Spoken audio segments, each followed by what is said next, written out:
ಎಲ್ಲರಿಗೂ ನಮಸ್ಕಾರ. ನಾನಿವತ್ತೊಂದು ಟೇಸ್ಟಿಯಾದಂಥ ಟೊಮೊಟೊ ಚಟ್ನಿಯನ್ನು ಮಾಡ್ತಾಯಿದ್ದೀನಿ. ಇದು ಪರೋಟಗಳಿಗೆ, ಚಪಾತಿಗೆ, ಇಡ್ಲಿಗೆ, ದೋಸೆಗೆ, ಪಡ್ಡಿಗೆ, ಹಾಗೆ ಬಿಸಿ ಬಿಸಿ ಅನ್ನಕ್ಕೆ ತುಪ್ಪ ಹಾಕ್ಕೊಂಡು ತಿಂತಾಯಿದ್ರೆ ಒಳ್ಳೆ ಕಾಂಬಿನೇಷನ್, ಸೂಪರ್ ಆಗಿರುತ್ತೆ. ಈ ಟೊಮೊಟೊ ಚಟ್ನಿಯನ್ನು ಮಾಡೋದಕ್ಕೆ ನಾನು 4 ಟೊಮೊಟೊ ಈ ಥರ ಕಟ್ ಮಾಡಿ ಇಟ್ಕೊಂಡಿದ್ದೀನಿ. ಈಗ ಒಂದು ಪ್ಯಾನಿಗೆ ಸ್ವಲ್ಪ ಎಣ್ಣೆಯನ್ನು ಹಾಕ್ಕೊಳ್ಳೋಣ.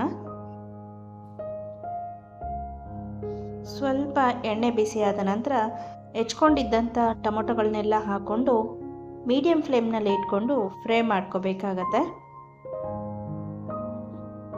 ಟೊಮೊಟೊ ಫ್ರೈ ಮಾಡಬೇಕಾದ್ರೆ ಒಂದು ಸ್ವಲ್ಪ ಉಪ್ಪನ್ನು ಹಾಕ್ಕೊಂಡಿದ್ದೀನಿ. ಆ ವಿಡಿಯೋ ಕ್ಲಿಪ್ ಮಿಸ್ ಆಗೋಗಿದೆ, ಅದರಿಂದ ಒಂದು ಸ್ವಲ್ಪ ಉಪ್ಪನ್ನು ಹಾಕ್ಕೊಳ್ಳಿ. ನೀವು ಬೇಗ ಟೊಮೊಟೊ ಮೆತ್ತಗಾಗತ್ತೆ.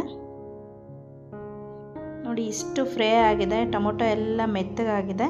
ಈಗ ಒಂದು 4ರಿಂದ 5 ಒಣಮೆಣಸಿನ್ಕಾಯನ್ನು ಹಾಕ್ಕೊಳ್ತಾ ಇದ್ದೀನಿ. ಇಲ್ಲಿ ನಾನು ಬ್ಯಾಡಗಿ ಮೆಣಸಿನ್ಕಾಯನ್ನು ಹಾಕ್ಕೊಂಡಿದ್ದೀನಿ.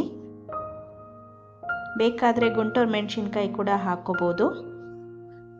ಸ್ವಲ್ಪ ಫ್ರೈ ಮಾಡ್ಕೊಂಡ ನಂತರ ಒಂದು ಅರ್ಧ ಟೀ ಸ್ಪೂನಷ್ಟು ಜೀರಿಗೆಯನ್ನು ಹಾಕ್ಕೊಳ್ತಾ ಇದ್ದೀನಿ.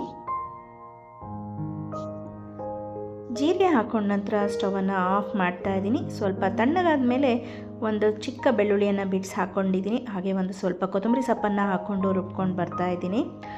ಉಪ್ಪು ಕಡಿಮೆ ಆಗಿದ್ದರೆ ಮೇಲೆ ಹಾಕ್ಕೊಳ್ಬೋದು, ಯಾಕಂದರೆ ನಾವು ಟೊಮೊಟೊ ಉರಿಯುವಾಗ ಸ್ವಲ್ಪ ಉಪ್ಪನ್ನು ಹಾಕ್ಕೊಂಡಿರ್ತೀವಿ. ಟೊಮೊಟೊ ಚಟ್ನಿ ರೆಡಿಯಾಗಿದೆ. ಈ ರೆಸಿಪಿ ಖಂಡಿತವಾಗ್ಲೂ ನಿಮ್ಮೆಲ್ಲರಿಗೂ ಇಷ್ಟ ಆಗಿದೆ ಅಂತ ಅಂದ್ಕೊಳ್ತೀನಿ. ಇಷ್ಟ ಆಗಿದರೆ ದಯವಿಟ್ಟು ಲೈಕ್, ಶೇರ್, ಸಬ್ಸ್ಕ್ರೈಬ್ ಮಾಡಿ, ಕಮೆಂಟ್ ಮಾಡೋದನ್ನು ಮರಿಬೇಡಿ. ಮತ್ತೊಂದು ಹೊಸ ರೆಸಿಪಿಯೊಂದಿಗೆ ಸಿಗ್ತೀನಿ. ಧನ್ಯವಾದಗಳು.